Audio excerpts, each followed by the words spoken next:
हमारा अगला विषय है एक आरंभिक साम्राज्य। मगध के विकास के साथ साथ मौर्य साम्राज्य का उदय हुआ।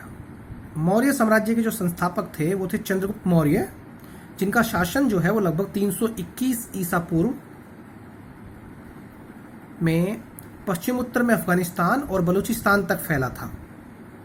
और अशोक जो थे वो उन्हीं के पौत्र थे, उन्हीं के पोते थे। उनके जो बेटे थे वो बिंदुसार थे और अशोक के द्वारा ही कलिंग पर विजय प्राप्त की गई थी। अशोक के जो अभिलेख हैं वो प्राकृत में हैं, जबकि जो पश्चिमी उत्तर भाग है उससे जो मिले अभिलेख हैं वो अरामेक और यूनानी भाषा में हैं। जो प्राकृत भाषा के अभिलेख हैं वो ब्राह्मी लिपि में थे और पश्चिम उत्तर में जो अभिलेख मिले उनकी जो लिपि थी वो खरोष्ठी थी। खरोष्ठी लिपि, जैसा कि पहले भी बताया जा चुका है कि यह उर्दू की भांति जो है वो दाईं ओर से बाईं ओर लिखी जाती थी।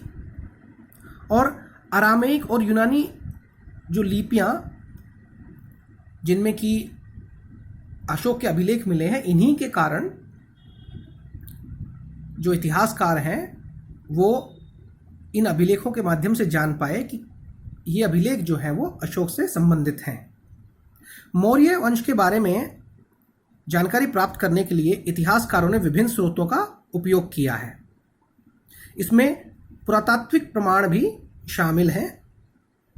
इसके अलावा मौर्य कालीन इतिहास के पुनर्निर्माण के लिए अनेक रचनाएं हैं जो कि काफ़ी महत्वपूर्ण सिद्ध हुई हैं। इनमें सबसे महत्वपूर्ण है चंद्रगुप्त मौर्य के दरबार में जो यूनानी राजदूत आए थे मेगास्थनीज, उनके द्वारा एक पुस्तक लिखी गई जिसका नाम था इंडिका। हालांकि इसके आज कुछ ही अंश उपलब्ध हैं और बाकी जो मूल स्रोत है वो नष्ट हो चुका है, परंतु यह उस समय के मौर्य वंश के बारे में जानकारी के लिए एक महत्वपूर्ण स्रोत है। इसके अलावा अर्थशास्त्र, जिसे कि कौटिल्य या यूं कहें कि चाणक्य ने, जो कि चंद्रगुप्त के मंत्री थे, उनके द्वारा रचा गया था, जिसमें कि राजा के कार्य, मंत्री, राजधानियों के साथ साथ अर्थव्यवस्था का भी वर्णन किया गया था।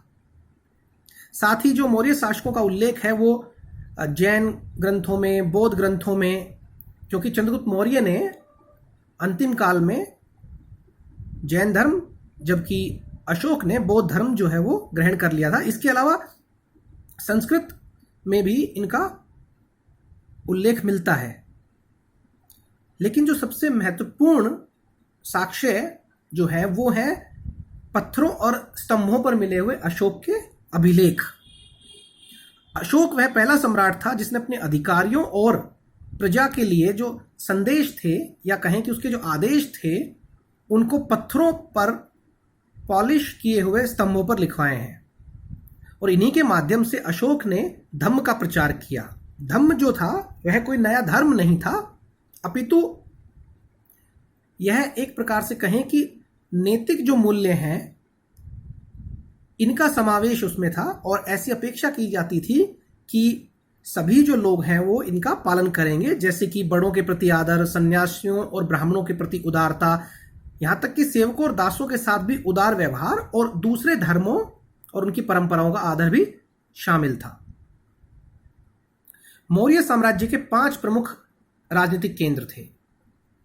इसमें सबसे महत्वपूर्ण राजधानी थी जो कि पाटलिपुत्र, वर्तमान पटना। इसके अलावा 4 प्रांतीय केंद्र थे, तक्षशिला, उज्जैनी, तौसली और सुवर्णगिरी। और इन सबका जो उल्लेख है वो अशोक के स्तंभों में मिलता है।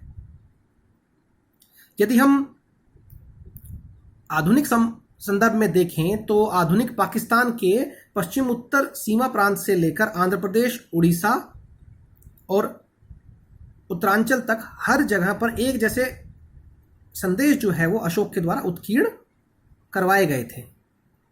अब इससे हम विचार कर सकते हैं कि कितना समान प्रशासनिक व्यवस्था पूरे इस साम्राज्य में रही होगी।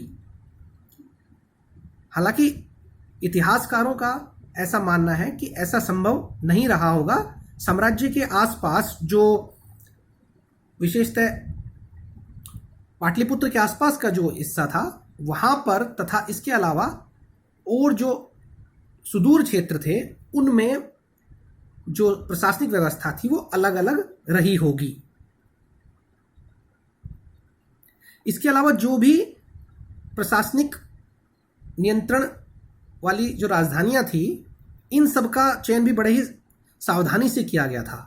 जो तक्षशिला और उज्जैन थे दोनों ही लंबी दूरी वाले महत्वपूर्ण व्यापारिक मार्गों पर स्थित थे, जिससे कि जो व्यापारी थे उनको सहायता उपलब्ध कराई जा सके तथा उनको सुरक्षा दी जा सके। इसके अलावा स्वर्णगिरी जो कि कर्नाटक में था वो सोने के खानों के लिए प्रसिद्ध था।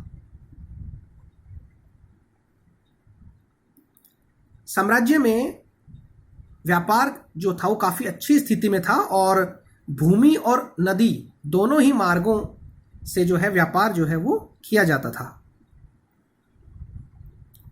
इसके अलावा जो सड़क मार्ग था उस पर जगह जगह कुछ सरायों का या यूं कहें कुछ ऐसी चौकियों का जो है व्यवस्था की गई थी, जिससे कि जो व्यापारी थे या आमजन थे उनको रात्रि विश्राम की सुविधा उपलब्ध हो सके। मौर्य साम्राज्य की विशालता का एक महत्वपूर्ण कारण उनकी एक विशाल सेना भी थी। मेगास्थनीज ने बताया है कि मौर्य सेना जो थी वो उनकी सुरक्षा का एक प्रमुख माध्यम रही होगी। मेगास्थनीज ने सैनिक गतिविधियों संचालन के लिए एक समिति और 6 उप समितियों का उल्लेख किया है। इनमें से एक का काम नौसेना का संचालन करना था जो कि नेवी संभालती थी, तो दूसरी यातायात और खानपान का संचालन करती थी, तीसरी जो थी उसका काम पैदल जो सैनिक थे उनका संचालन करना, और चौथी जो थी वो अश्वारोही जो घुड़सवार थे उस सेना का। इसके अलावा 5वीं जो थी उसमें रथ जो थे उसका कार्य संभालती थी, और 6ठी का काम हाथियों का संचालन करना था। जो दूसरी उपसमिति थी उसका दायित्व जो था वो जो उपकरण होते थे उनके ढोने के लिए बैलगाड़ियों की व्यवस्था करना, सैनिकों के लिए भोजन और जानवरों के लिए चारे की व्यवस्था करना, इसके अलावा सैनिकों की देखभाल के लिए सेवकों और शिल्पकारों की नियुक्ति करना। इस प्रकार के जो कार्य थे ये सभी कार्य जो है इन समितियों द्वारा किए जाते थे। अशोक ने अपने साम्राज्य को अखंड बनाए रखने का प्रयास किया और इसीलिए उन्होंने धम्म का प्रचार भी किया। और धम्म के जो सिद्धांत थे बहुत ही साधारण थे और सार्वभौमिक थे, हर जगह एक जैसे ही थे। यहां तक कि धर्म के प्रचार के लिए धम्म महामात के नाम से उन्होंने विशेष अधिकारियों की नियुक्ति की, जिनका कार्य था कि वो लोगों को धम्म के प्रचार प्रसार की जानकारी दें और इसके अलावा उनको इन नियमों को मानने के लिए कहें। हमारा अगला जो सब टॉपिक है वो मौर्य साम्राज्य कितना महत्वपूर्ण था। 19वीं सदी में जब इतिहासकारों ने भारत के आरंभिक इतिहास की रचना करने शुरू की तो मौर्य साम्राज्य को एक बहुत ही महत्वपूर्ण काल माना गया, क्योंकि मौर्य साम्राज्य में एक विशाल साम्राज्य की स्थापना की गई थी। इसके साथ साथ मौर्य काल की जो कला थी जिसमें मूर्तियां तथा उनके महल जो कि उपलब्ध नहीं थे लेकिन उनके जो अवशेष बचे थे उनके आधार पर भी कहा जा सकता था कि वो कितने विशाल रहे होंगे। मौर्य साम्राज्य में अशोक एक बहुत ही शक्तिशाली राजा थे और इसीलिए 20वीं सदी के राष्ट्रवादी नेताओं ने भी अशोक को प्रेरणा का स्रोत माना है। कला की अगर हम बात करें तो उनका जो सारनाथ का स्तंभ है उसको भारत का राष्ट्रीय चिन्ह माना गया है, जिसमें कि आप देख पाते हैं 4 शेरों वाली जो मूर्ति है वो सारनाथ के स्तंभ से ही ली गई है। फिर भी कुछ इतिहासकारों का ऐसा मानना है कि मौर्य साम्राज्य कितना महत्वपूर्ण था, क्योंकि यह साम्राज्य मात्र 150 साल तक ही चल पाया, जिससे कि इस लंबे महाद्वीप के इतिहास में कोई बहुत बड़ा काल नहीं माना जा सकता।